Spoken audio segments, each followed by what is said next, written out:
Shalom ibu-ibu dari Komisi Wanita.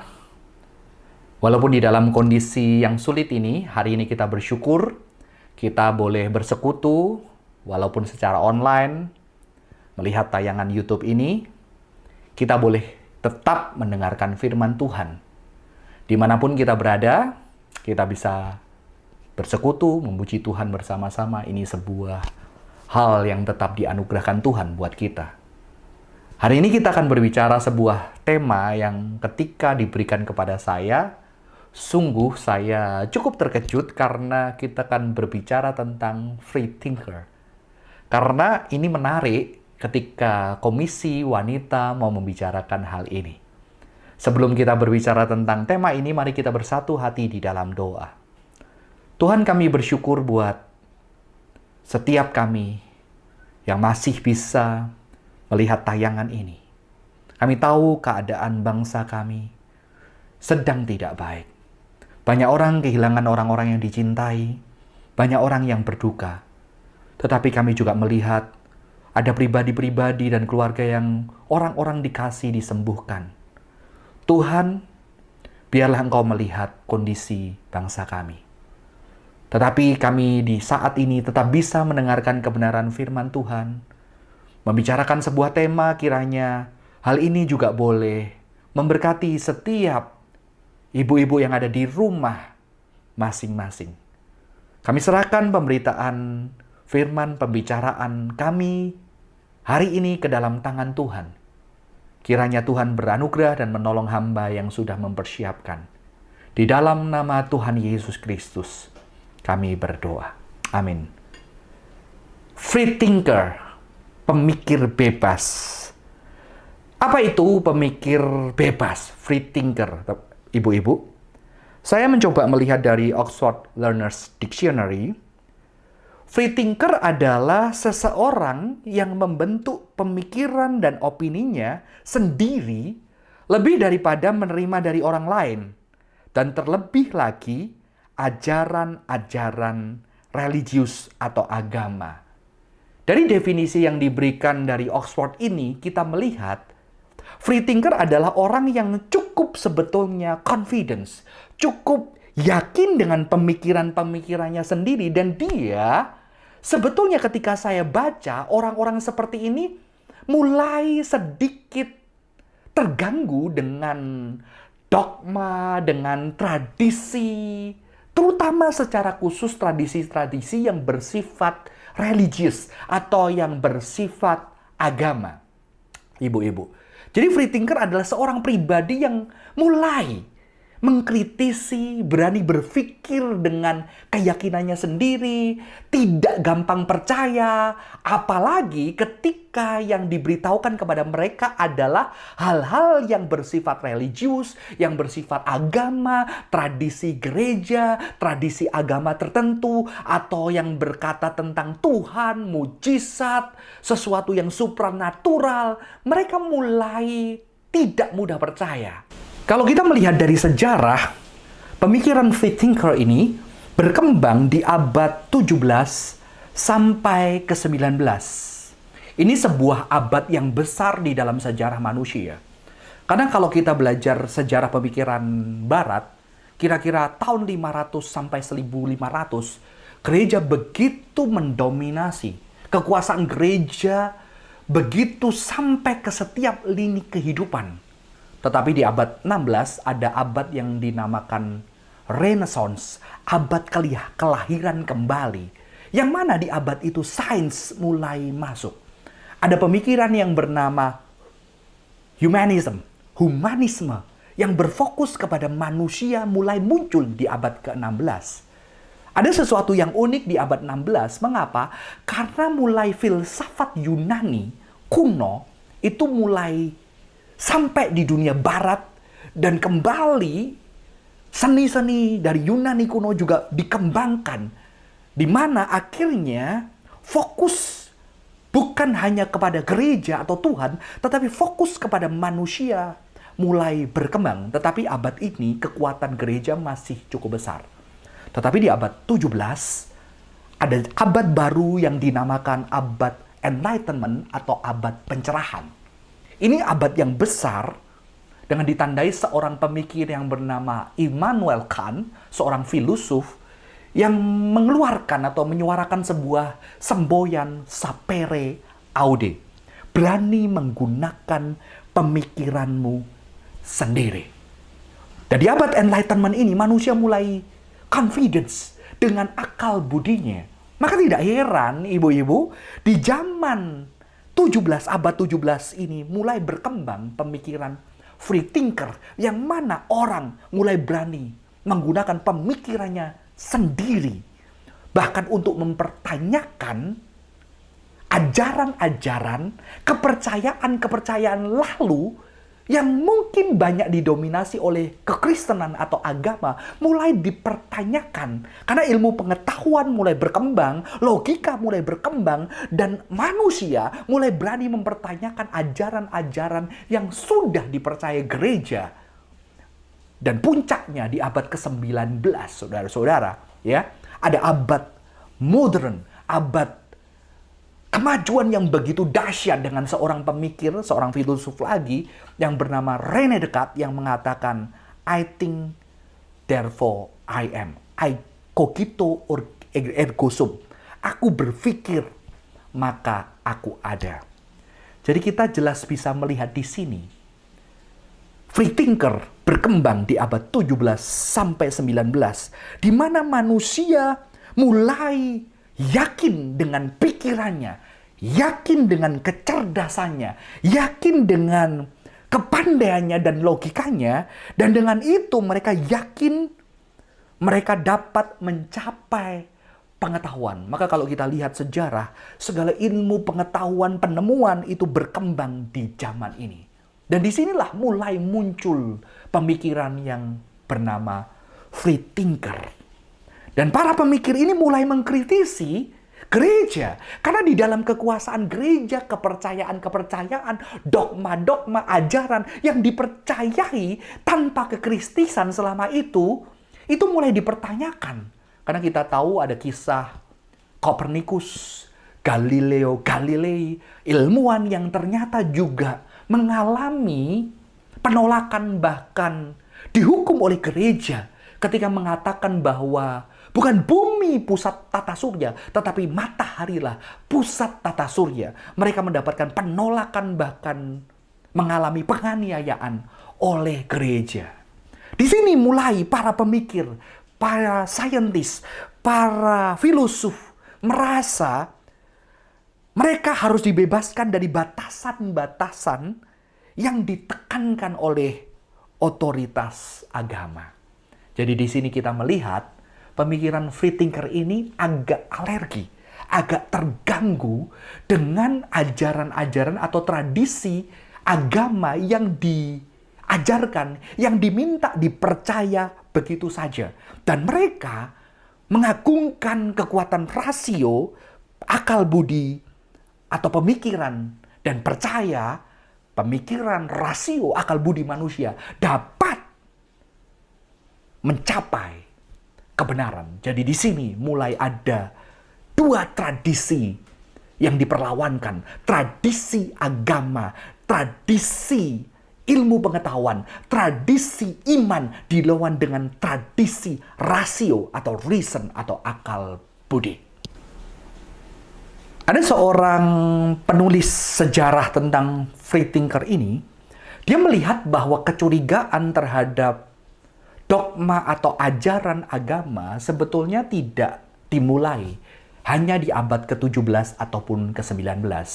Sejak zaman Yunani kuno bahkan, pertanyaan-pertanyaan terhadap ajaran-ajaran agama Yunani, mitos-mitos Yunani, itu juga sudah dimunculkan oleh para filosof. Jadi sudah ada benih-benih kekritisan terhadap ajaran-ajaran agama di dalam pemikiran Yunani kuno. Salah satunya dari seorang filosof yang bernama Xenophanes. Dia mengkritisi kepercayaan Yunani kuno tentang dewa-dewa. yang kalau kita belajar mitologi atau mitos-mitos Yunani kuno, dewa-dewa itu digambarkan bisa iri, marah, bisa cemburu, bisa menipu dan berbohong. Dan dewa-dewa itu begitu digambarkannya sangat manusiawi. Xenophanes ini bukan seorang yang ateis, tidak percaya ada yang namanya Tuhan atau dewa, tetapi dia mengkritisi pandangan agama pada waktu itu. Dia mengatakan, jika sapi atau kuda memiliki tangan dan dapat melukis, sapi akan menggambarkan dewa-dewa yang terlihat seperti sapi, dan kuda akan menggambarkan dewa-dewa yang seperti kuda.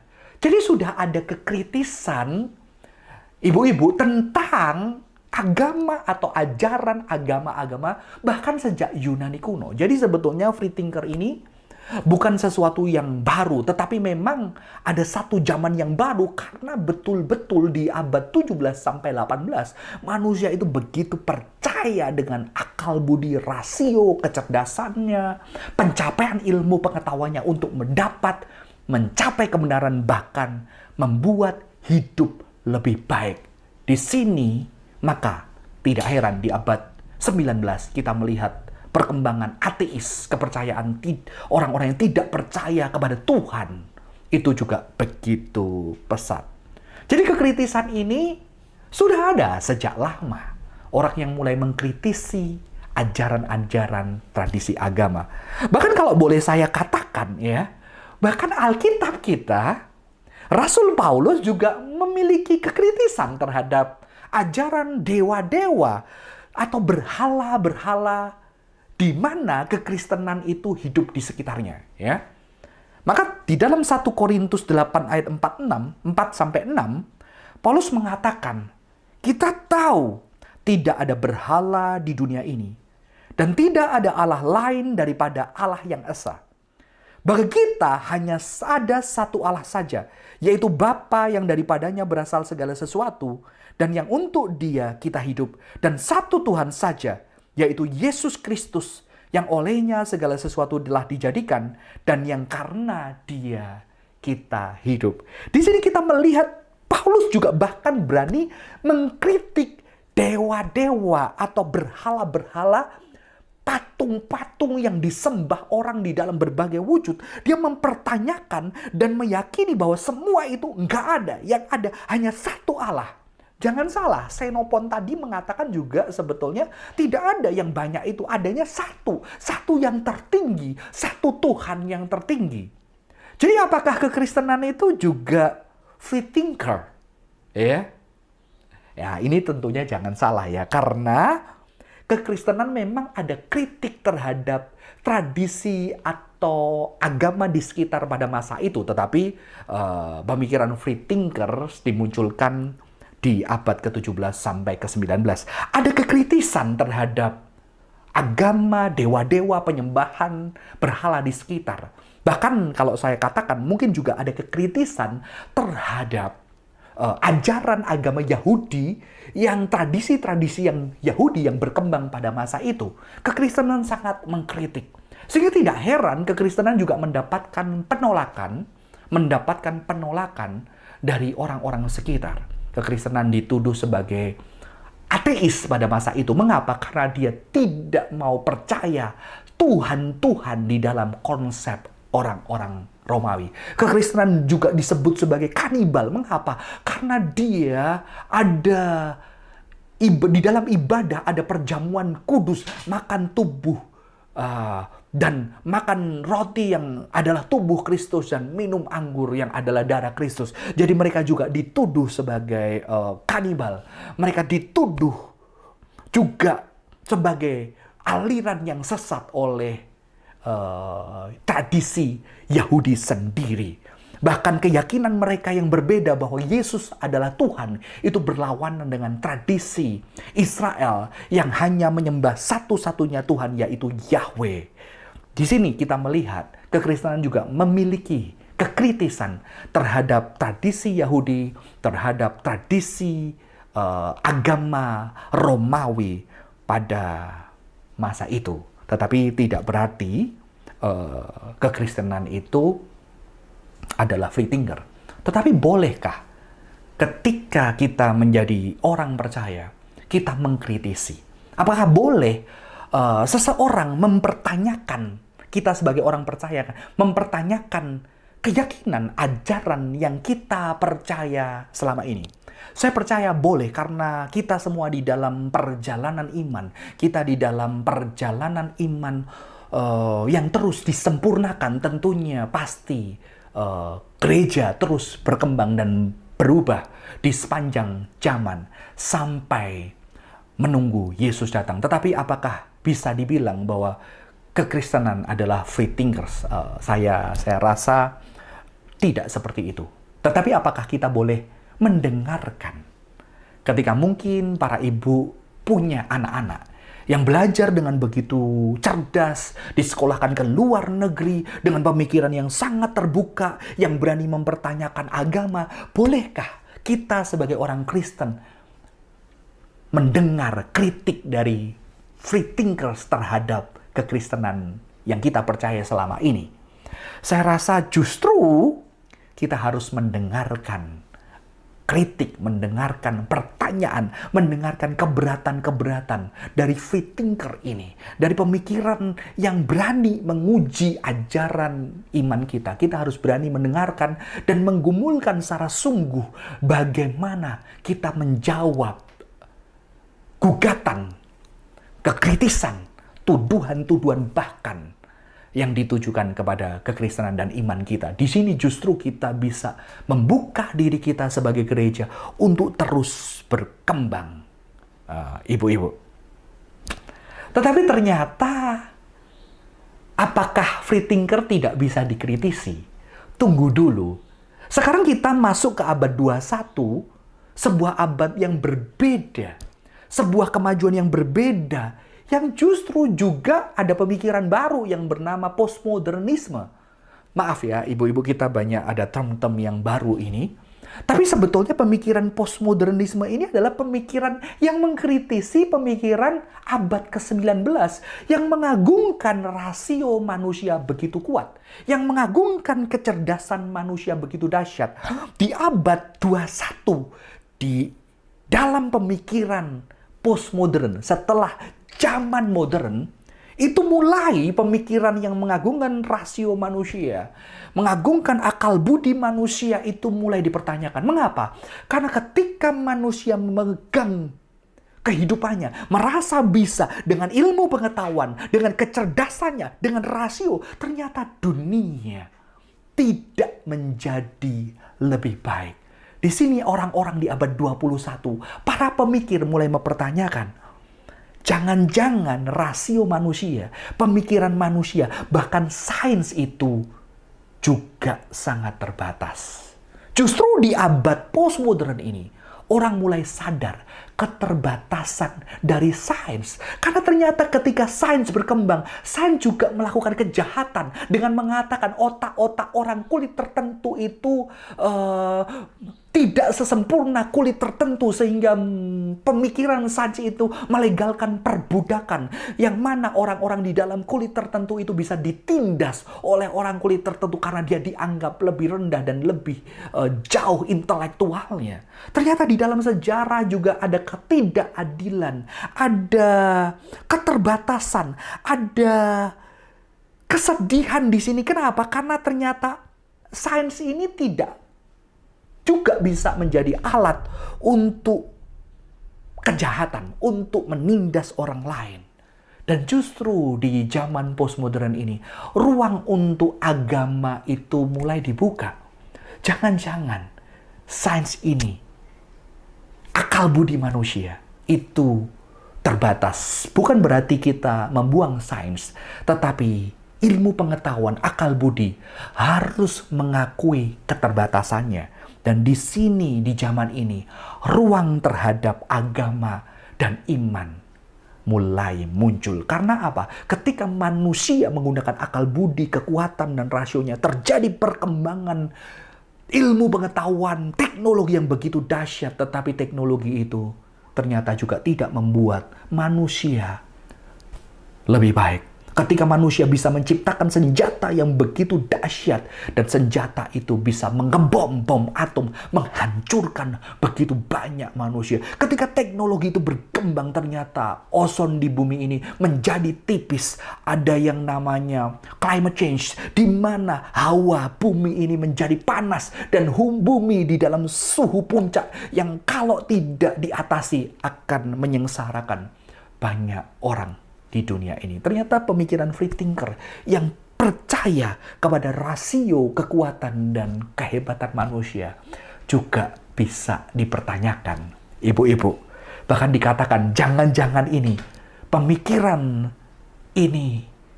pemikiran modern ini adalah agama baru yang meyakini kecerdasan, logika, rasio manusia, sains itu penentu kebenaran.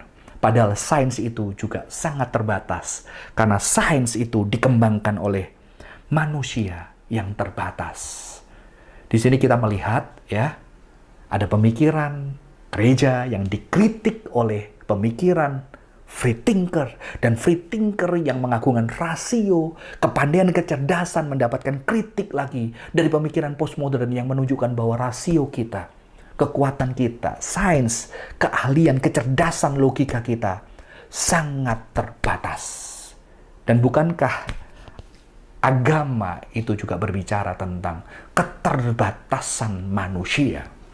Saudara-saudara, sekarang yang perlu kita jawab adalah bagaimana respon kita terhadap pemikiran free thinker.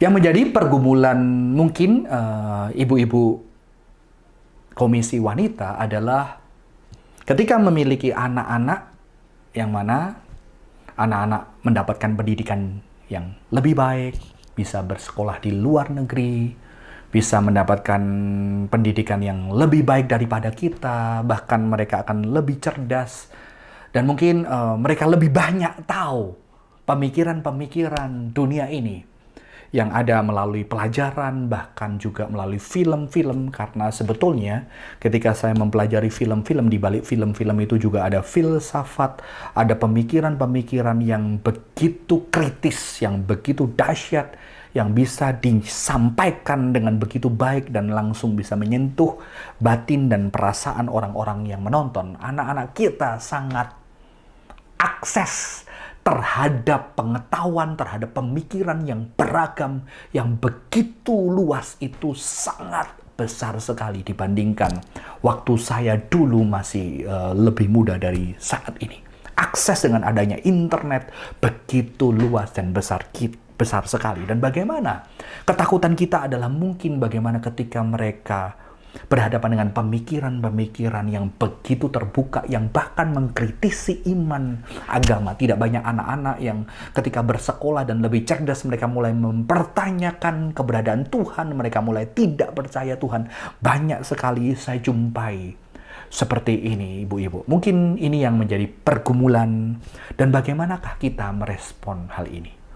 Jadi free thinker hanya satu pemikiran, karena pemikiran di dalam zaman ini ada banyak sekali, bukan hanya free thinker. Yang mana kita tahu tadi ada postmodern. Postmodern kita tidak bicara hari ini, tetapi juga memiliki kompleksitas pemikiran sendiri, ya. Tetapi juga tidak hanya itu, ternyata juga ada pemikiran agama yang ternyata pemikiran agama yang lebih keras, lebih radikal. Hari-hari ini juga ada di dalam kekristenan, juga ada pemikiran yang radikal. Bagaimana kita merespon hal ini? Saya memberikan 3 aplikasi, karena jelas sebagai orang yang lebih dewasa, yang punya banyak kesibukan, ibu-ibu tentunya tidak bisa belajar semua ini lagi. Mungkin tema-tema ini ketika diberikan di gereja sedikit bisa membantu kita, walaupun tadi ketika saya menceritakannya mungkin kurang sederhana dan agak sulit di dalam waktu yang cepat. mungkin lebih baik ketika ada diskusi, begitu ya. Tetapi pengetahuan-pengetahuan yang diajarkan di gereja dengan tema-tema seperti ini bisa membantu kita untuk membuka wawasan kita. Tetapi ketika kita mau bersaing dengan anak-anak, dengan orang-orang yang lebih muda di dalam pengetahuan, kita akan kalah cepat karena mereka menguasai teknologi, media, informasi mereka bisa dapat dari mana saja. Lantas bagaimana yang bisa kita lakukan? Mungkin yang pertama adalah kita terbuka untuk dipertanyakan dan dikritik, ya.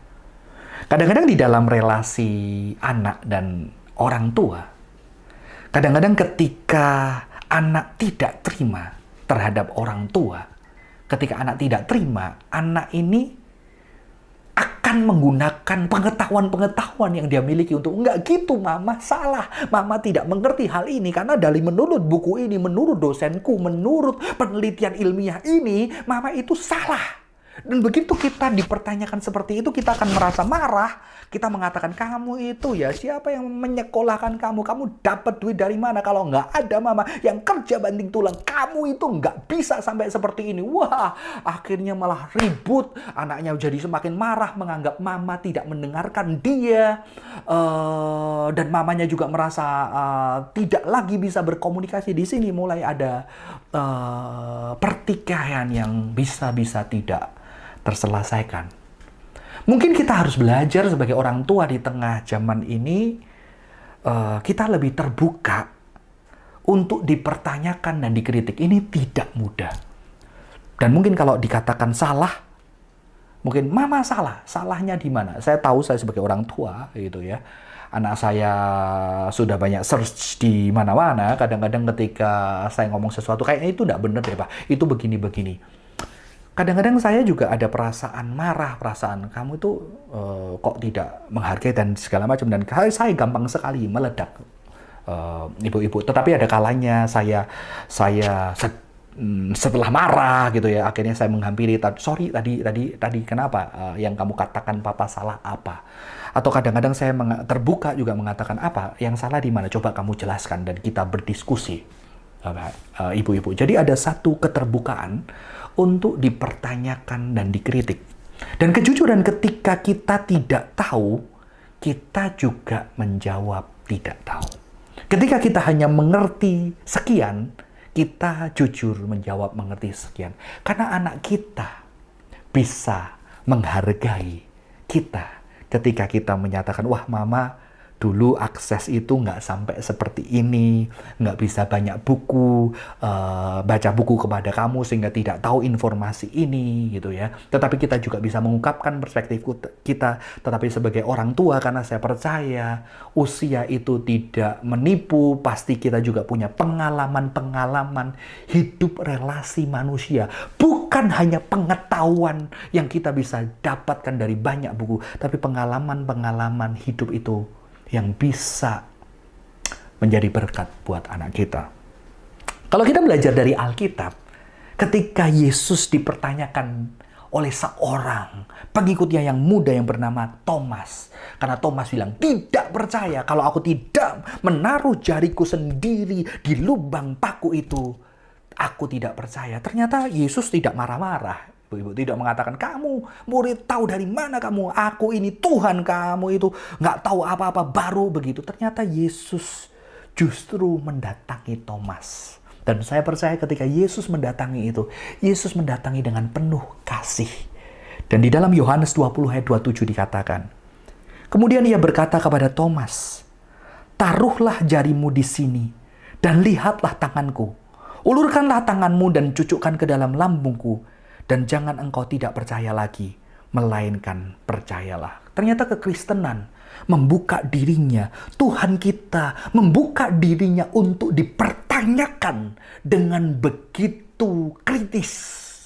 Dan dia memberikan dirinya untuk menjawab pertanyaan dan kecurigaan itu dengan penuh kasih, dengan penuh kelembutan. Yang kedua, kita perlu memberi ruang bagi perjalanan iman. Jadi perjalanan iman, ternyata anak-anak kita Itu adalah anak yang berjalan imannya dari kecil sampai dewasa. Dari yang biasa-biasa belum mengerti sampai curiga mungkin. Dan mulai mempertanyakan Tuhan. Dan mungkin nanti mulai lebih percaya kepada Tuhan. Ternyata anak-anak kita punya perjalanan. Dan kita harus memberi ruang bagi perjalanan ini. Saya membina beberapa anak muda yang di dalam imannya ada perjalanan. Ada kalanya mereka ragu Tuhan peduli. Ada kalanya mereka ragu keberadaan Tuhan. Ada kalanya mereka meragukan Alkitab. Tetapi itu adalah bagian dari perjalanan. Ya, ketika kita berelasi dengan orang, dengan suami, dengan istri, dengan anak, ada kalanya kita kecewa, ada kalanya kita tidak yakin dicintai, ada kalanya kita tidak yakin orang yang di sekitar kita diperduli. Tetapi itulah bagian dari perjalanan. Begitu juga iman, kita punya perjalanan. Seperti murid-murid Yesus, ada kalanya mereka ragu, ada kalanya mereka tidak seperti yang Yesus inginkan. Tetapi Yesus memberikan ruang bagi perjalanan iman mereka. Kita tahu ada sebuah ayat yang mengatakan, berbahagialah yang tidak melihat tetapi percaya daripada yang melihat tetapi percaya.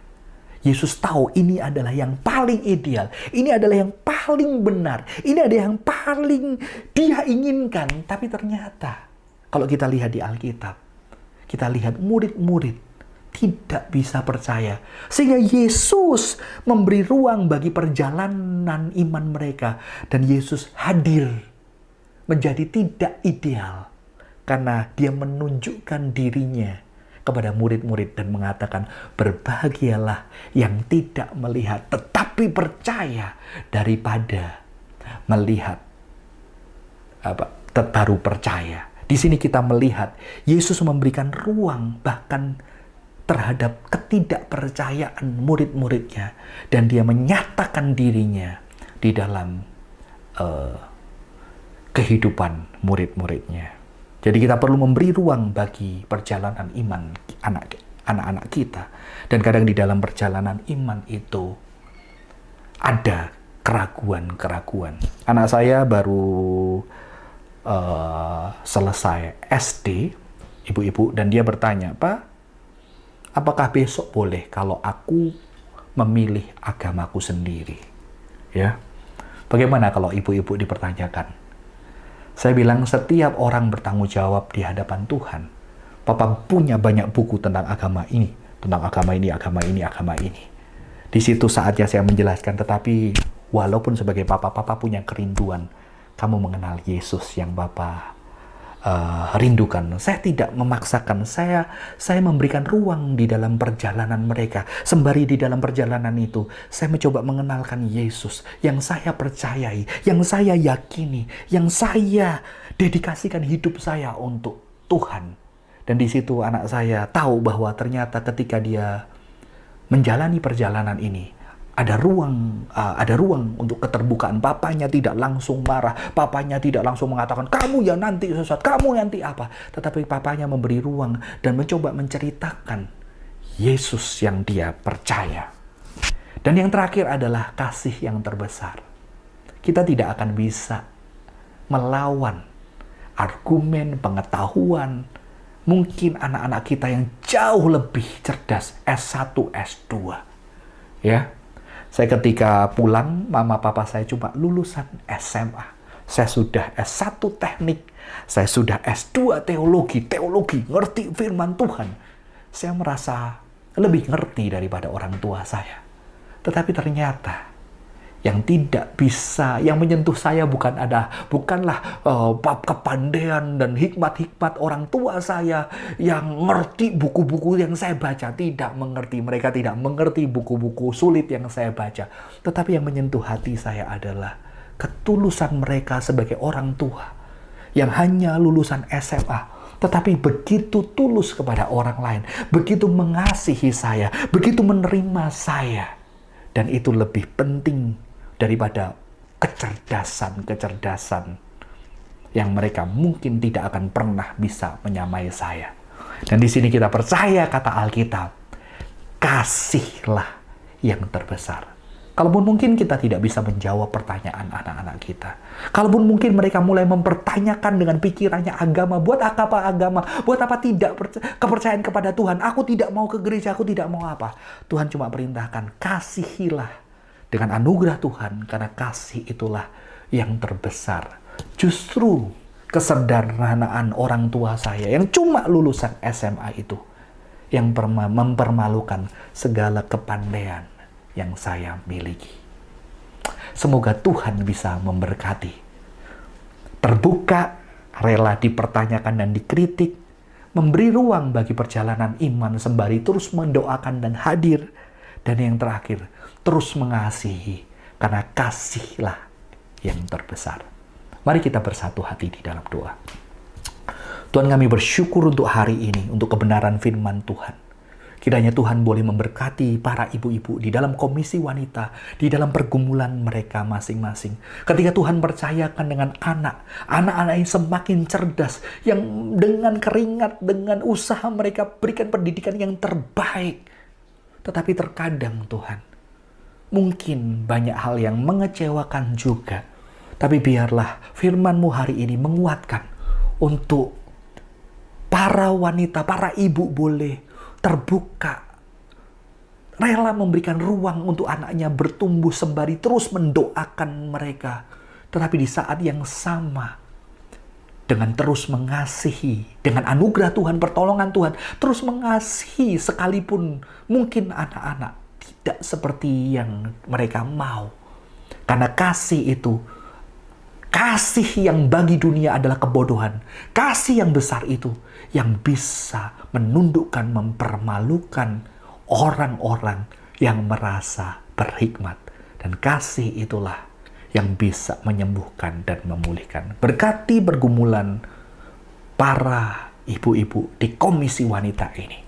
Terima kasih Tuhan, berkati keluarga mereka. Berkati kehidupan mereka.